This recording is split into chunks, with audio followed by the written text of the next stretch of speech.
Sesi mengaji, belajar Islam lebih dekat. Bismillahirrahmanirrahim. Assalamualaikum warahmatullahi wabarakatuh.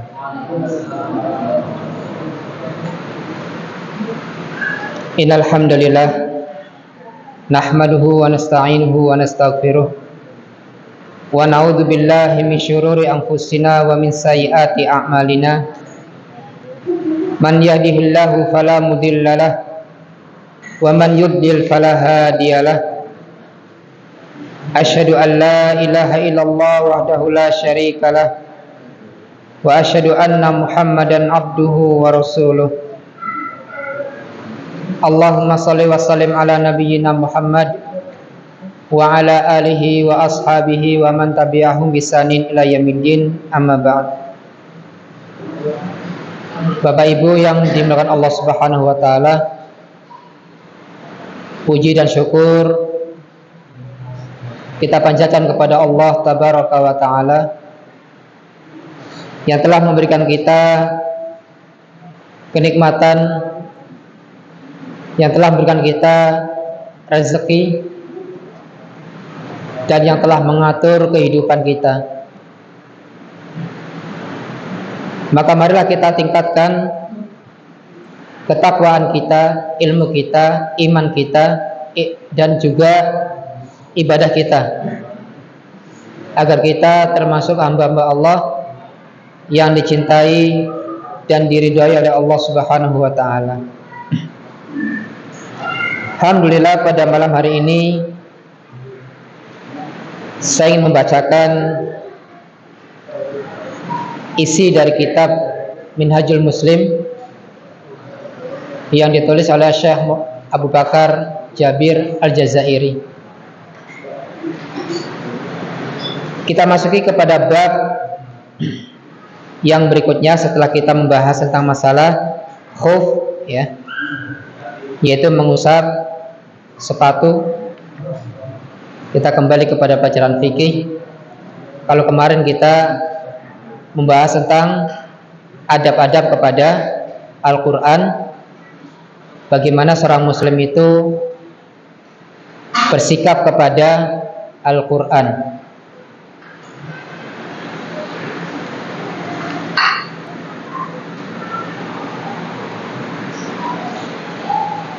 Tentang haid dan nifas, ini telah dijelaskan oleh Allah Subhanahu wa taala dan juga dalam sebuah hadis Nabi sallallahu alaihi wasallam.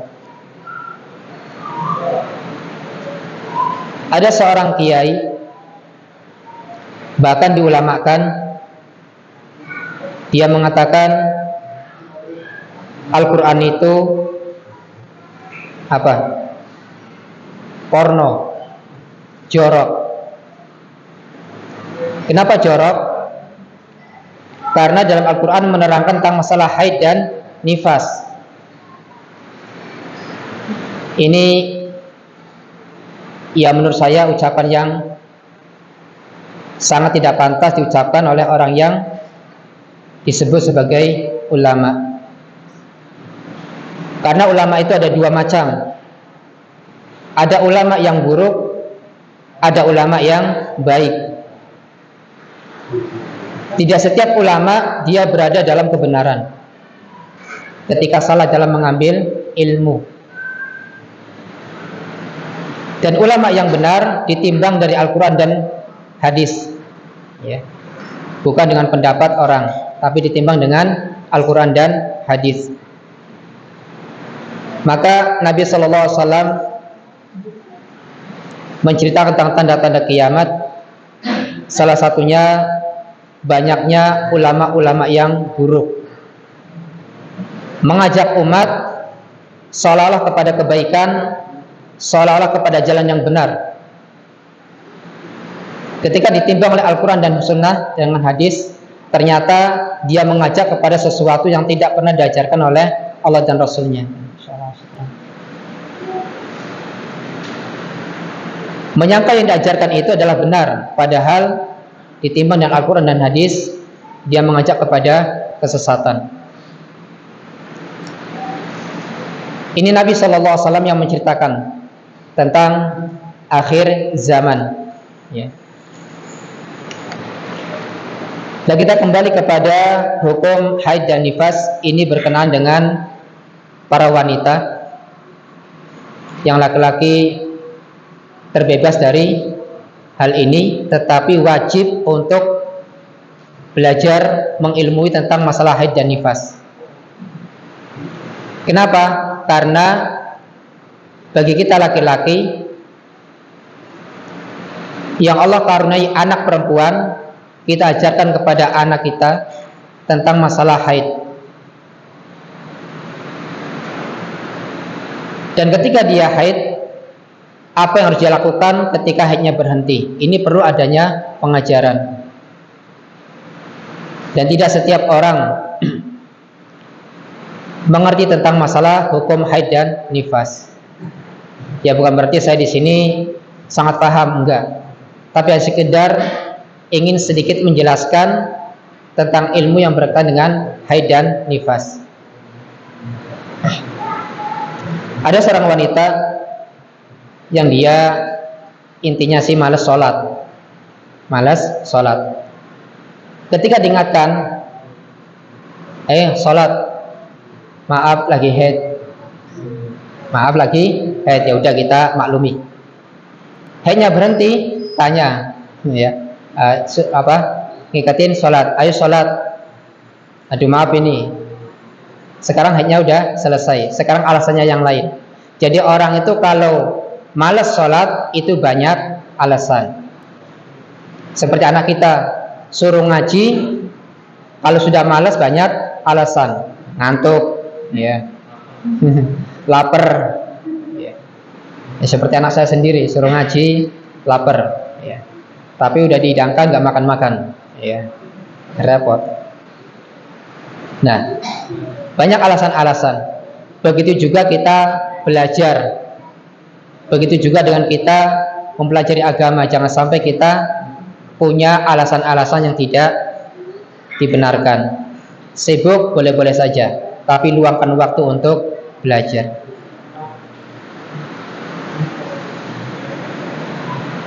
Di dalam Al-Quran dan juga hadis-hadis Nabi Shallallahu Alaihi Wasallam di sini menceritakan tentang haid dan nifas. Ya, kita langsung bacakan saja dalam kitab ini oleh Syekh Abu Bakar Jabir Al-Jazairi. Yang pertama adalah haid. Jadi wanita itu terkadang umur 9 tahun dia sudah haid. Ada yang umur 10 tahun sudah haid. Ada yang baru masuk SMP baru haid. Ada yang masuk baru SMA kelas 1 sudah haid. Ya, baru haid. Dan saya pernah dengar cerita ada seorang wanita yang dia tidak pernah mendengar, tidak pernah diajarkan tentang masalah haid. Saya lupa tuh umur berapa. Tiba-tiba dari kemaluannya keluar darah, seolah-olah terjadi kecelakaan ataupun penyakit, dan dia bingung. Ini harus bagaimana? Ini harus bagaimana? Ini penting, ya. Nah, orang tua yang tidak paham tentang masalah hukum-hukum fikih, maka juga akan bingung.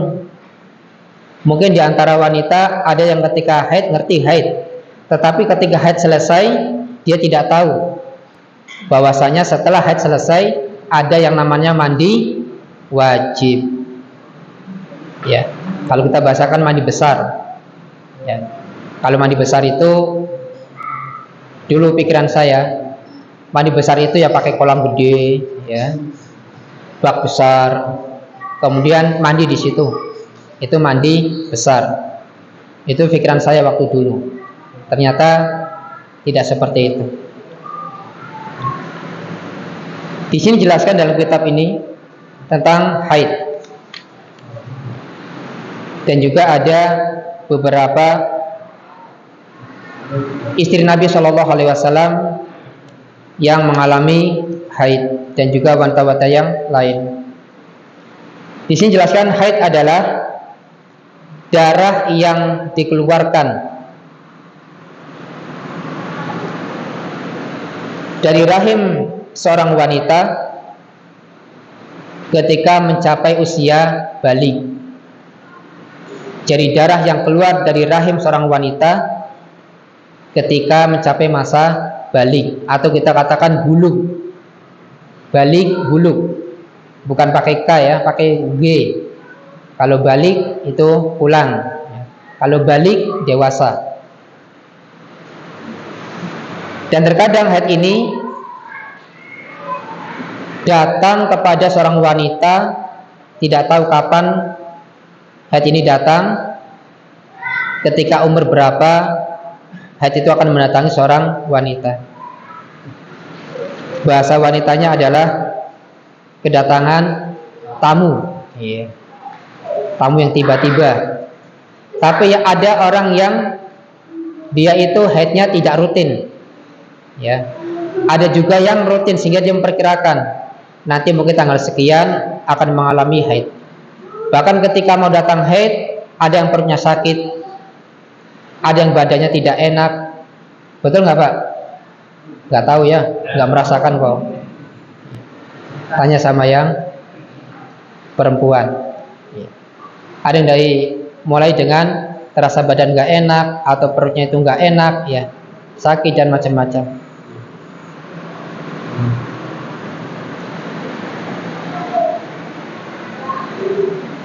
Di mana biasanya darah itu akan keluar pada waktu-waktu tertentu. Biasanya sebulan sekali, ya. Tapi bagi yang ikut KB itu kadang sebulan bisa 2 kali, betul nggak? Tidak. Ada yang haidnya itu, ya ini cerita teman sendiri, ya. Jadi sering keluar darah.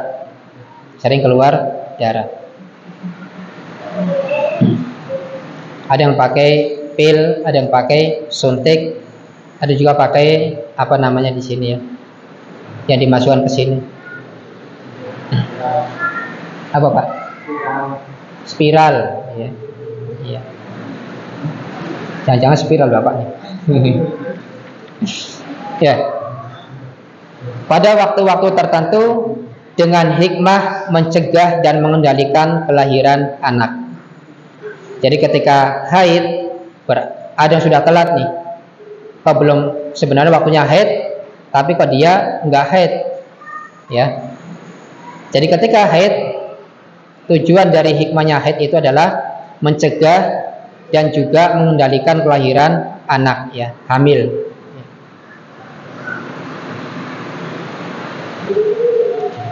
Di sini jelaskan paling sedikit masa keluar darah haid adalah paling sedikit sehari semalam.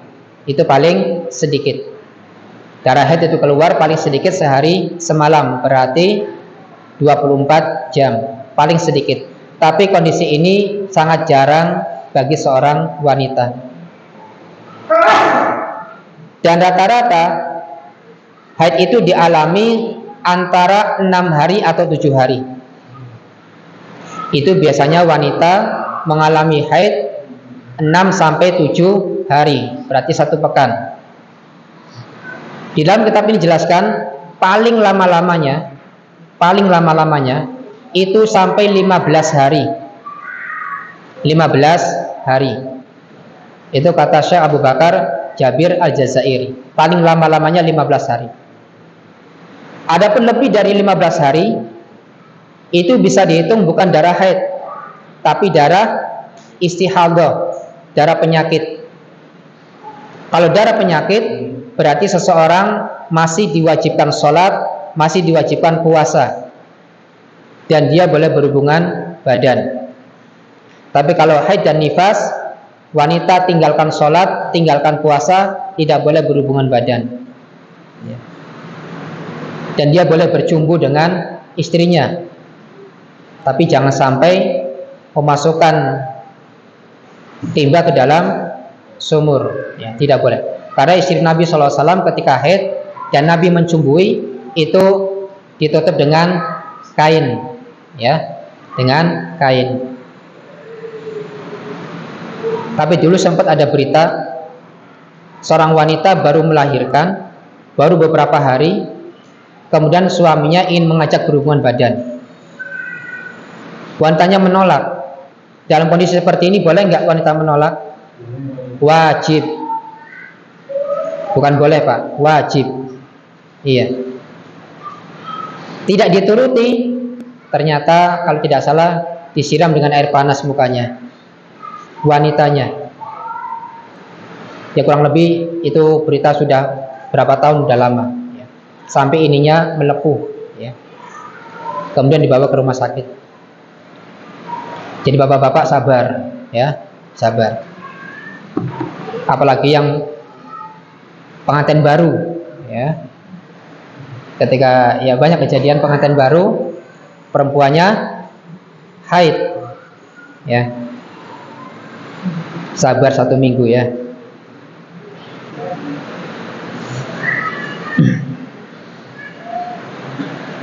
Sedangkan masa suci paling sedikit adalah 13 atau 15 hari dan paling lama tidaklah terbatas.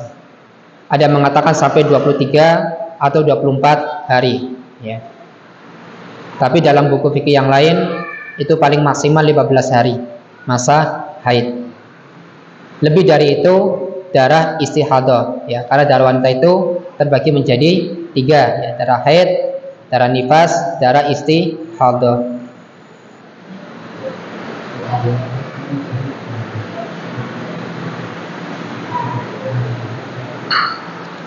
Kemudian di sini jelaskan ada beberapa kondisi wanita. Ada beberapa kondisi wanita. Di sini ada 3 ya. Ada 3.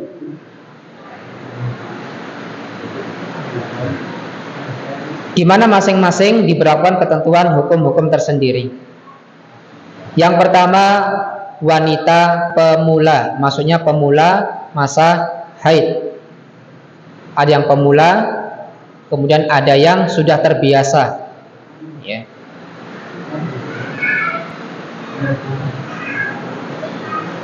Wanita pemula yaitu adalah wanita yang melihat darah haid untuk pertama kalinya ya. Wanita yang melihat darah haid untuk pertama kalinya. Ada adik kakak ya, saya dapat cerita sendiri. Adik kakak, adiknya ini tidak pernah ya, maksudnya sampai SMP kalau nggak salah kelas 3 itu tidak pernah haid. Haidnya itu ketika masuk SMA kelas 1. Ketika haid dia bingung, kemudian dia cerita sama mbaknya, masang pembalut saja nggak ngerti Pak. Bagaimana masangnya? Iya benar, ini saya dengar cerita sendiri. Masang pembalut saja nggak ngerti. Akhirnya mbaknya itu mengajarkan.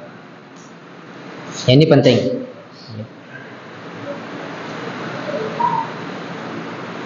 Kemudian ketentuan hukumnya bahwa ketika dia melihat darah itu, hendaklah dia meninggalkan sholat, puasa, dan persetubuhan, dan ia menunggu sampai masa suci.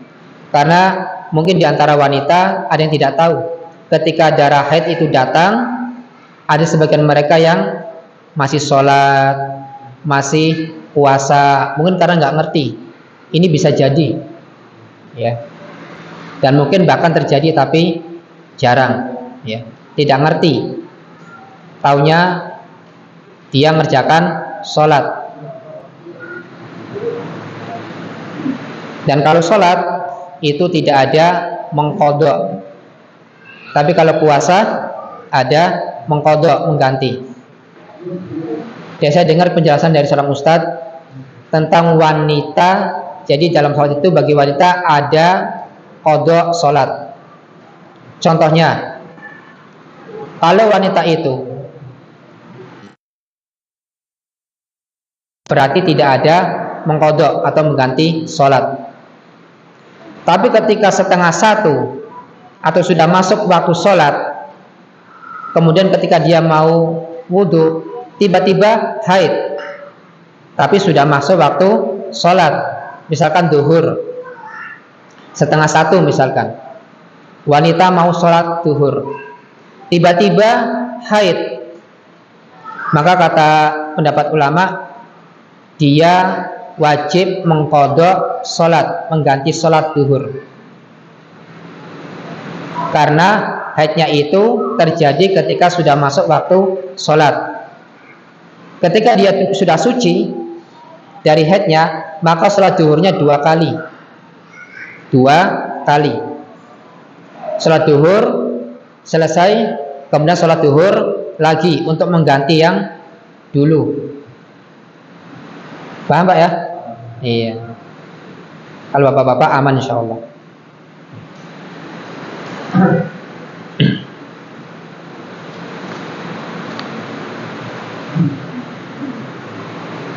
Kalau puasa, maka dia wajib untuk mengganti ketika dia haid, ya.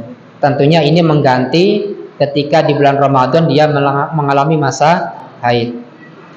Ganti dengan yang dia tinggalkan berapa hari. Dan dia meninggalkan tidak bersetubuh, ya,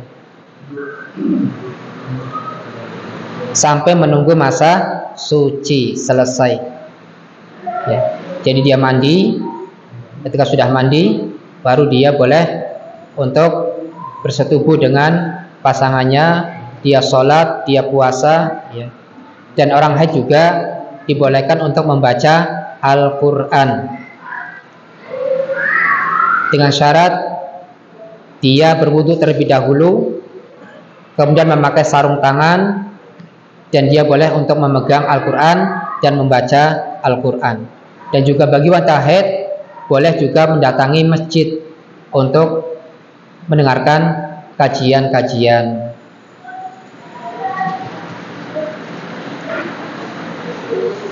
Jika dia melihat haidnya telah berlangsung sehari semalam atau lebih lama dari itu hingga 15 hari, hendaklah dia mandi dan mengerjakan sholat, ya, karena ada batasan maksimal 15 hari. Kalau lebih dari 15 hari maka dia dianggap suci, ya. Dia mandi dan dia mengerjakan sholat. Tetapi jika darahnya itu masih terus menerus keluar setelah berlangsung 15 hari, ya, jadi 15 hari sudah selesai tapi darahnya masih keluar, hendaklah dia dihukumi darah itu sebagai darah istihadah, darah penyakit. Nah, ini penting, ya, bagi yang punya anak perempuan, penting. Bagi yang punya istri mungkin yang tidak tahu masalah haid, dia tahu haid tapi tidak tahu hukum yang berkaitan dengan misalkan meninggalkan sholat, ninggalin puasa, apa yang harus dia lakukan setelah haid selesai, ternyata dia harus mandi, ya. Di mana ketentuan hukum yang berlaku padanya adalah ketentuan hukum yang berlaku pada wanita yang istihadah, ya, istihadah.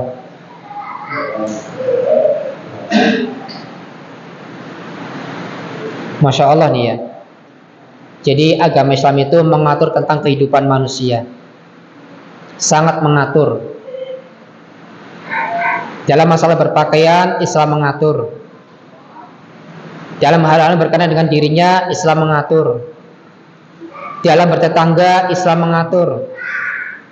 Dalam pergaulan sama kaum muslimin Islam mengatur. Masya Allah, mengatur semuanya.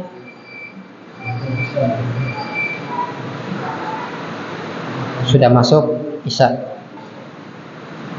Jadi Islam itu dikatakan oleh Allah Subhanahu wa taala, "Al-yauma akmaltu lakum dinakum wa atmamtu 'alaikum nikmati wa raditu lakumul Islam madina."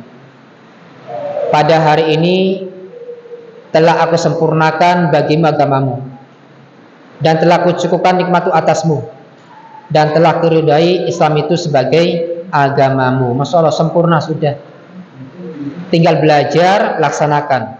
Ini perintah, laksanakan. Ini larangan, kita tinggalkan. Sudah seperti itu, enak, ya. Tidak berat. sholat nggak bisa berdiri, sakit atau yang lainnya, duduk. Masya Allah, Islam itu memudahkan. Ya, sampai sini dulu. Nanti kita akan lanjutkan insya Allah setelah sholat isya. Wa sallallahu ala nabiyyina Muhammadin wa ala alihi washabihi ajma'in. Wa akhiru da'wana alhamdulillahi alamin. Wassalamualaikum warahmatullahi wabarakatuh. Alhamdulillah wassalatu wassalamu ala Rasulillah wa ala alihi wa ashabihi wa man tabi'ahum bisanin ila yaumiddin. Kita lanjutkan sedikit ya. Pembahasan ini masih lumayan panjang, belum kita bacakan hadis-hadis dari Nabi Sallallahu Alaihi Wasallam.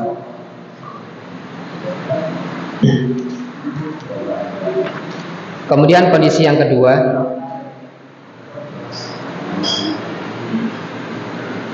yaitu wanita yang sudah terbiasa. Kalau tadi wanita pemula, dia baru mengalami masa haid. Kalau ini kondisinya wanita yang sudah terbiasa berulang kali, baik sebelum nikah ataupun sesudah nikah. Wanita yang telah mengetahui hari-hari tertentu dari masa haidnya dalam 1 bulan. Ya, insya Allah ini para wanita memperkirakan sendiri ya, ketika masa-masa waktu-waktu yang biasa dia haid. Ketentuan hukumnya bahwa ia diwajibkan untuk meninggalkan sholat, meninggalkan puasa, dan dari berhubungan badan pada hari-hari di mana haidnya biasa berlangsung. Dan insya Allah ini, perkara ini sudah banyak diketahui. Ketika masa-masa haid, dia meninggalkan sholat, puasa, dan juga berhubungan badan. Dan seorang wanita yang ketika dia haid, suaminya mengajak berhubungan badan, maka tidak dibolehkan untuk menggauli, menyetubuhi, kecuali sekedar dia hanya bercumbu saja, artinya hanya berpelukan ataupun yang lainnya, tidak sampai kepada memasukkan sesuatu. Ketika dia melihat darahnya itu berwarna kekuning-kuningan, dijelaskan, atau kehitam-hitaman, setelah berakhirnya hari-hari di mana masa haidnya biasa berlangsung. Darah haid itu darah yang berwarna hitam pekat dan dia sangat bau, ya, sangat bau. Hitamnya kehitam-hitaman, sangat hitam. Ada yang mengatakan sangat hitam ya, ketika darah haid itu keluar.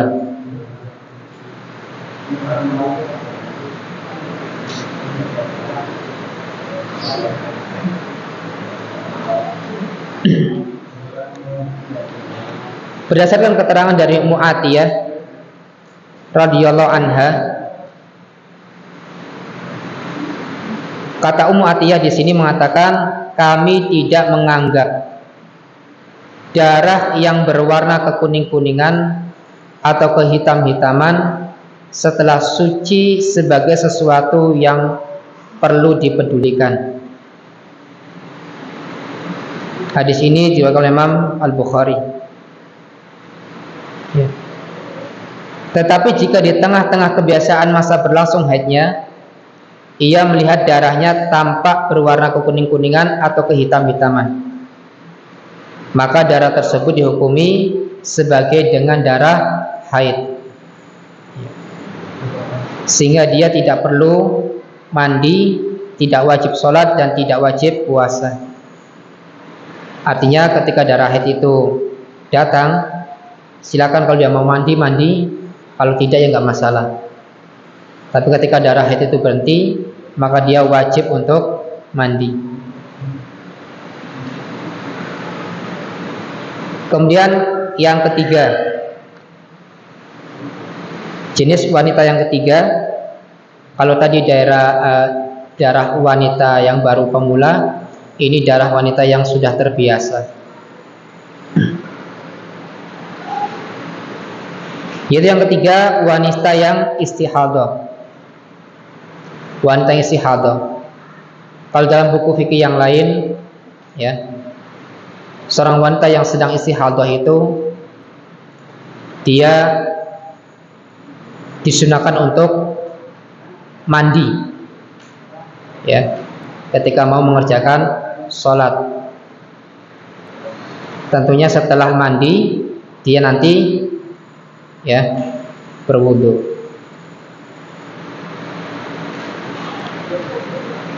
Wanita yang darahnya tidak berhenti atau terus menerus keluar setelah berakhirnya masa haidnya. Darah istihadah ini juga jarang juga. Ada yang mungkin mengalami, ada juga yang tidak.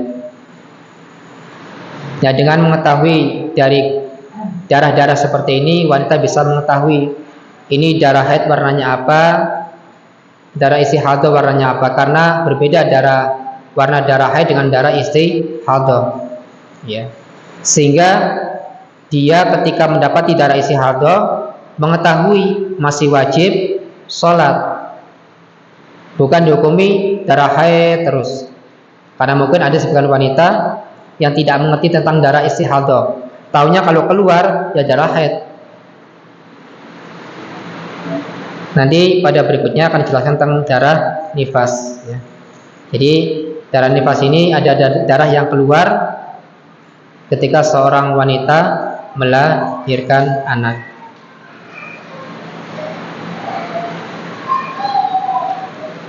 Ketentuan hukumnya di sini jelaskan, jika dia menganggap hari-hari sebelum terjadi istihadah sebagai hari-hari haidnya dan merasa yakin bahwa hari-hari tersebut adalah hari-hari di mana masa haidnya biasa berlangsung, maka hendaklah dia meninggalkan sholat selama masa haidnya pada setiap bulan. Ya, jadi wanita ini ketika dia haid, itulah kurangnya agama pada diri wanita. Tinggalkan puasa, tinggalkan sholat, itulah kurangnya agama pada wanita. Dan perlu kita ketahui bapak-bapak ibu sekalian, Nabi Shallallahu Alaihi Wasallam menceritakan bahwa penghuni neraka yang paling banyak itu adalah kaum wanita. Maka Nabi pun berwasiat kepada wanita untuk banyak-banyak bersedekah, walaupun hanya setengah biji kurma. Maksudnya bukan bijinya setengah dikasihkan, ya, bukan. Maksudnya adalah ya dagingnya. Bukan biji kurma itu kasih setengah biji, ya, kemudian dimasak kasih tepung, bukan, ya. Tapi daging kurmanya, walaupun setengah, yang disedekahkan oleh wanita itu menjadi penghalang dari dia dari panasnya api neraka. Banyak-banyak bersedekah bagi wanita. Dan bukannya wanita, kita juga para laki-laki banyak-banyak bersedekah.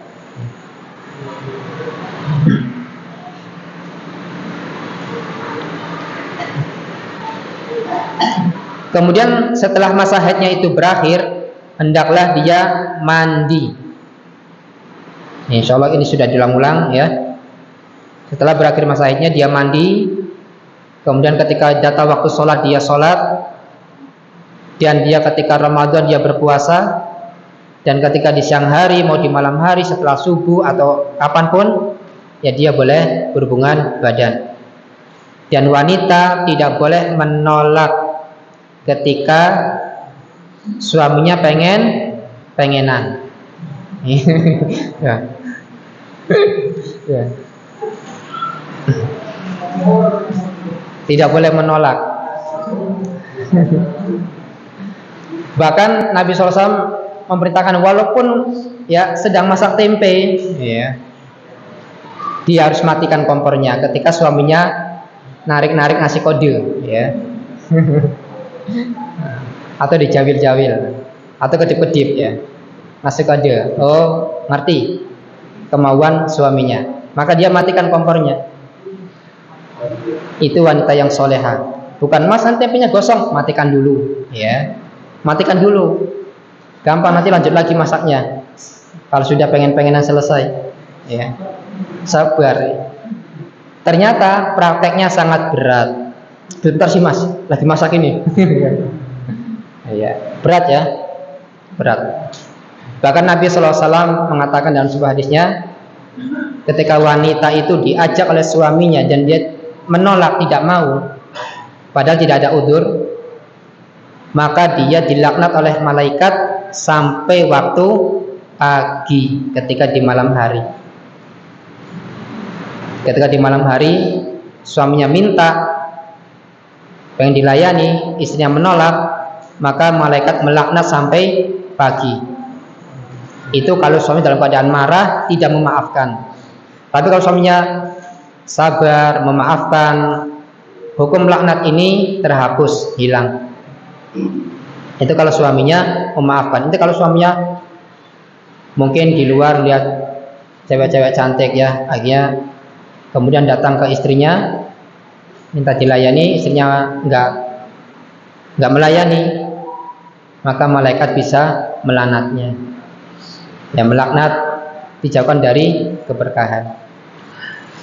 Tapi ya bagi seorang suami, lihat-lihat kondisi. Bojone lagi meriang, ya diajak, ya. Bentar sih mas, lagi meriang. Ya. Nanti dulu, sabar sampai saya sembuh, ya. Lihat kondisi. Ya, lihat kondisi.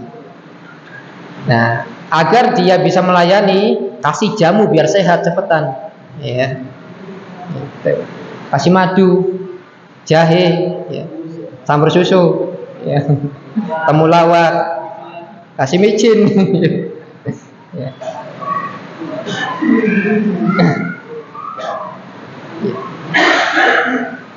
Lihat-lihat kondisi istrinya.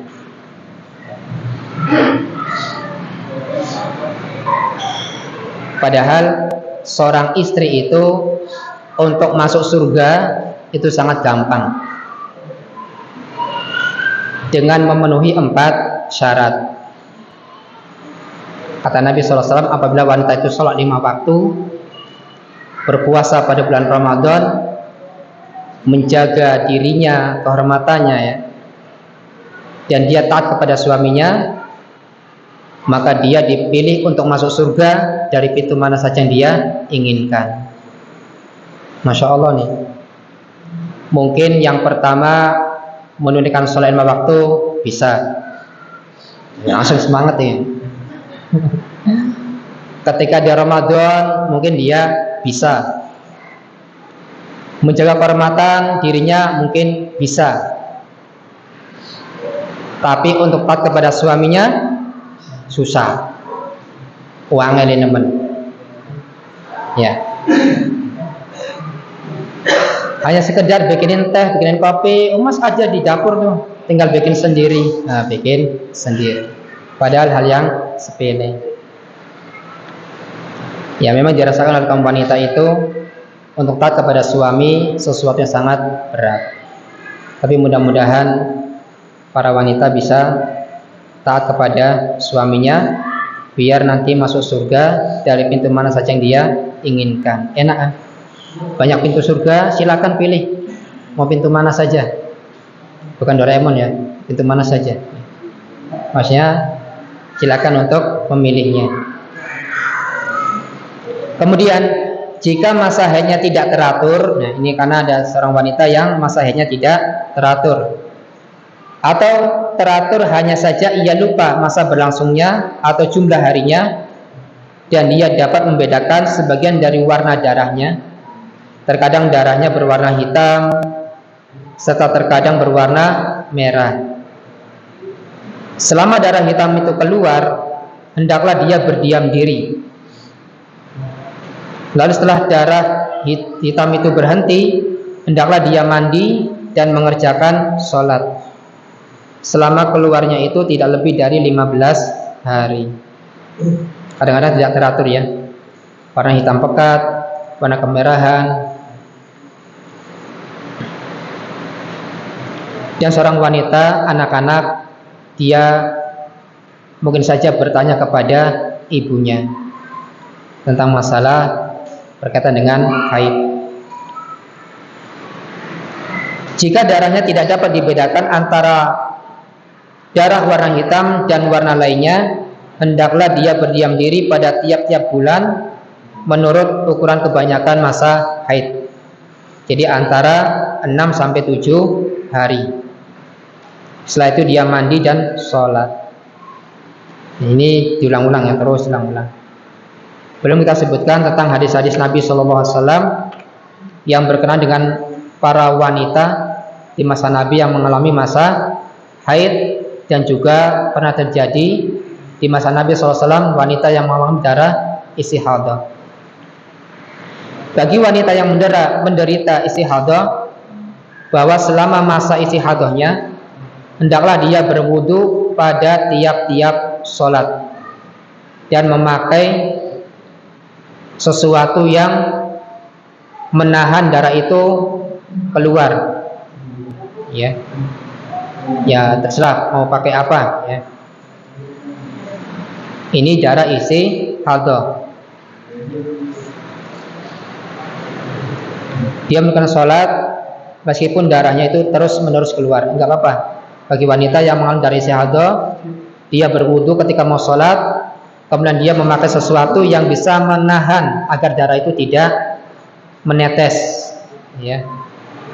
Atau darah itu masih keluar walaupun sedang sholat, maka dibiarkan, tidak apa-apa. Dia teruskan sholatnya walaupun darahnya itu masih keluar. Ini karena darah istihadah.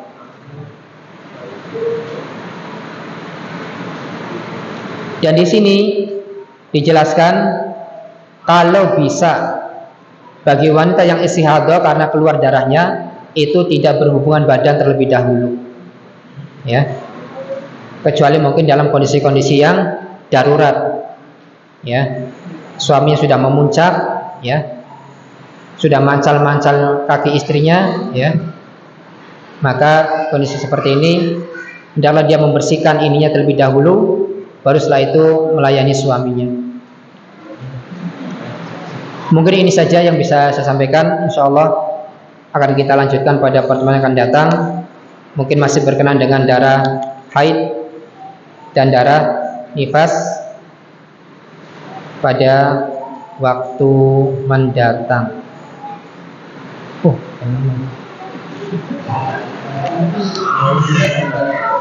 Rumah saya udah jauh ini. Pak Rohman nganterin, motornya dimasukkan ke mobil.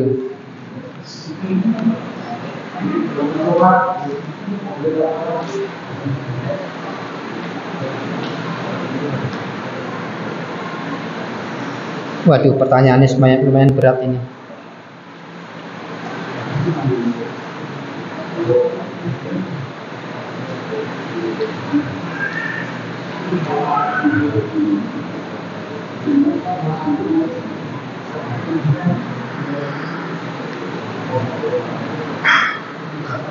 Ya, kita baca yang pertama. Nanti kalau waktunya sudah jam 8 cabut. Assalamualaikum warahmatullahi wabarakatuh. Usia balik perempuan umur berapa? Terus jika umur 8 tahun sudah haid, apakah sudah termasuk balik? Dan bagaimana dengan puasa Ramadan, apakah harus mengqadha? Seperti yang saya jelaskan tadi, perempuan itu dikatakan dia sudah balik ketika sudah mengalami haid. walaupun itu umurnya 8 tahun. Walaupun itu umurnya 8 tahun, kalau dia sudah mengalami masa haid, berarti sudah dikatakan masa balik, dan dia sudah diwajibkan sholat, tidak boleh meninggalkan sholat ketika sudah selesai haidnya, karena sudah balik, sudah haid. Walaupun umurnya 8 tahun, ya, atau 9 tahun, atau mungkin 7 tahun misalkan, ya.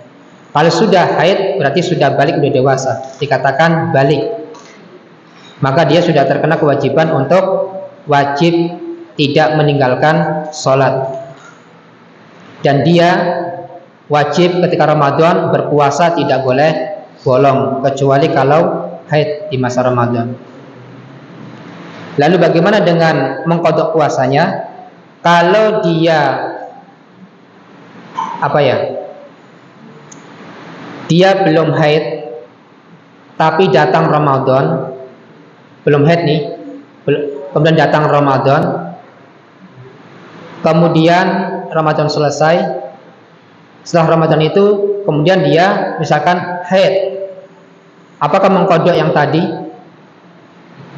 Kalau kita jawabannya tidak mengqadha, karena dia belum terkena kewajiban puasa. Tapi kalau kita ajarkan kepada anak kita bahwasanya ketika sakit mungkin ya dia tidak puasa, bisa mengajarkannya untuk mengqadha puasa, mengajarkan, ya. Ini kalau haidnya itu kalau Ramadannya itu datang tapi dia belum mencapai atau belum mengalami haid. Tapi kalau Ramadan sudah datang kemudian dia haid, Ramadan datang dia haid, maka Ramadan selesai maka dia mengqadha puasanya karena sudah wajib. Paham enggak Pak maksudnya Pak? Insyaallah ya. Takutnya jelasinnya muter-muter. Ya.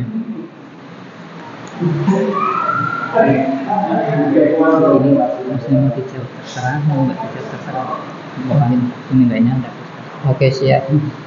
Insyaallah. Nyampe jam piro piye ya? Wis ora apa-apa.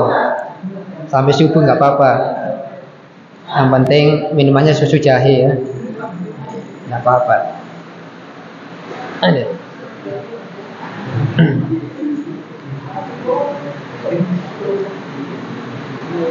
Ibu-ibu gimana? Ini pertanyaan tadi, insyaallah bisa di ini ya. Mudah-mudahan terjawab.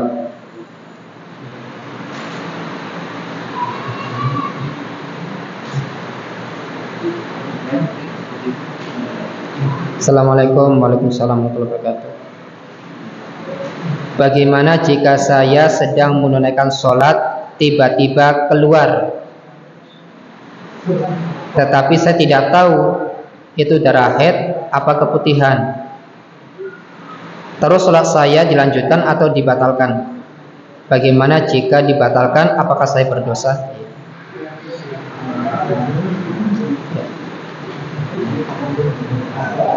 Ketika wanita itu sedang sholat, kemudian terasa ada sesuatu yang keluar, dia boleh membatalkan puasanya untuk mengecek. Boleh membatalkan sholatnya untuk mengecek. Kalau dia darah haid maka berhenti, tidak melanjutkan sholat. Kalau keputihan berarti masih wajib meneruskan sholat. Boleh dan tidak berdosa. Karena perintah dalam Al-Quran dan hadis Nabi SAW, ketika datang darah haid maka tidak boleh sholat atau meninggalkan sholat. Nah ini sedang sholat kemudian merasakan sesuatu yang keluar, ya, karena dia ragu-ragu, maka boleh untuk membatalkan sholat untuk mengecek ini apa yang keluar. Apakah bayi? Ya, nggak mungkin. Nah jadi boleh untuk mengecek. Kalau keputihan yang keluar, maka dia diulangi dari awal takbir Allahu Akbar, rakaat pertama. Diulangi dari awal. Tapi kalau darah haid, maka sudah dia tidak melanjutkan sholatnya, ya, dan dia meninggalkan sholat, ya, jadi boleh kalau ragu-ragu membatalkan sholat, ini tidak berdosa. Karena untuk memastikan ini yang keluar itu apa, ya.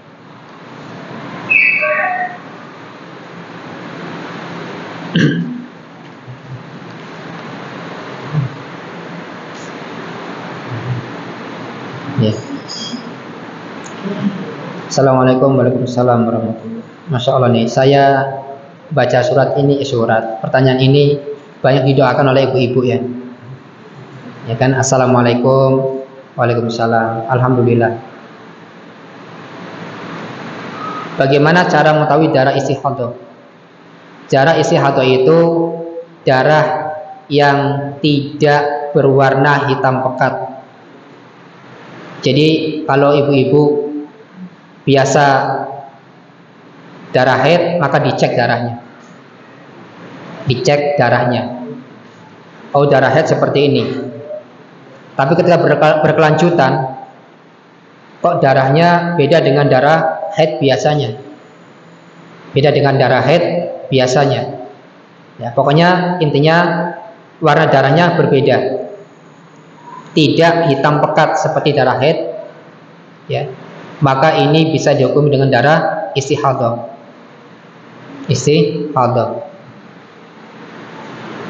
Ya, diperhatikanlah warna darahnya ketika haid, sehingga ketika datang darah yang lainnya bisa untuk membandingkan warnanya. Dan diperhatikan juga dia darah itu bau busuk apa tidak. Karena darah haid itu berwarna hitam pekat dan baunya tidak enak, dia busuk. Ya, maksudnya nggak enak loh. Sedangkan darah istihadah tidak seperti darah haid baunya, ya. Jadi diperhatikan sendiri. Nah, batas nifas maksimal berapa hari? Nah, ini belum kita jelaskan, ya, tentang masalah pembahasan nifas. Yang semisal dalam masa nifas darah sudah terhenti sebelum 40 hari, apakah sudah boleh melaksanakan sholat dan ibadah lainnya? Ya. Dalam kitab ini pun dijelaskan, ya, biasanya darah nifas itu biasanya maksimal 40 hari. Ini kebiasaannya, ya, 40 hari darah nifas. Kalau misalkan sebelum 40 hari kok darah sudah berhenti, ya, ya sudah, berarti darah nifas sudah sampai di situ. Sudah selesai. Misalkan hari bisa jadi hari ke-37 kok darah berhenti. Tapi di hari ke-38 kok darah keluar lagi. Itu masih dihukumi darah nifas.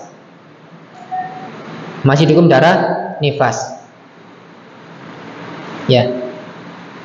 Adapun, ya, diperhatikan ketika darah nifas, ya, itu darah berwarna apa. Karena bisa jadi ketika sudah 40 hari, bisa jadi ini kejadian, sudah 40 hari selesai, ternyata masih ada darah yang keluar. Sudah 40 hari nih. Jadi darah nifas itu nggak mesti 40 hari. Ada sebelum 40 hari sudah terhenti, ada yang 40 hari lebih dia masih keluar. Maka diperhatikan perbedaan warna darahnya. Kalau berbeda dengan darah nifas, itu bisa jadi 40 ke atasnya termasuk darah istihadah. Maka ibu-ibu bisa dibedakan sendiri, ya, tentang. Jadi darah nifas itu paling lama-lamanya 40 hari. Ya. Atau bisa jadi dia akan lebih sedikit, berlanjut sehari 41, 42, ya, tapi dibedakan warna darahnya.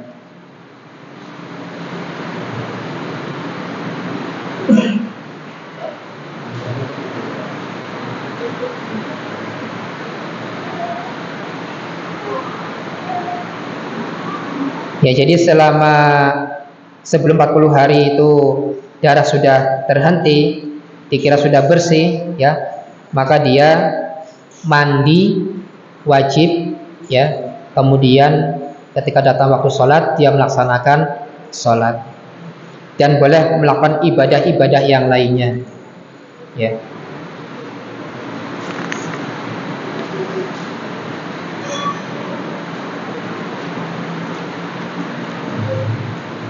Jam piro?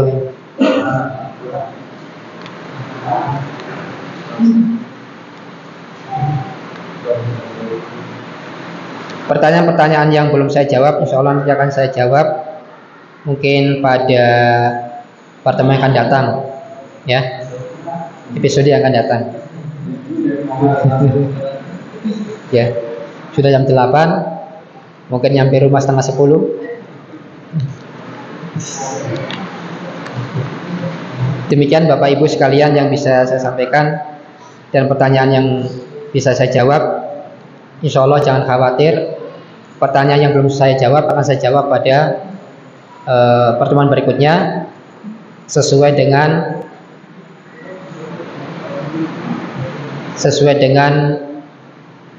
yang saya tahu dari pertanyaan, jawaban dari pertanyaan tersebut, ya.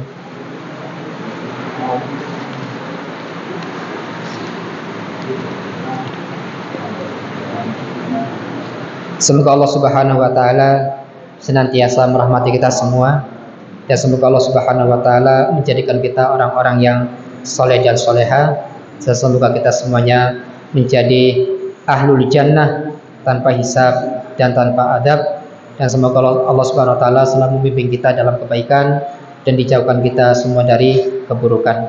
Subhanakallahumma bihamdika asyhadu an la ilaha illa anta astaghfiruka wa atubu ilaik. Allahumma inna nas'alukal huda wa tuqa wal afa wal ghina, wa akhiru da'wana alhamdulillahirabbil alamin. Wassalamualaikum warahmatullahi wabarakatuh.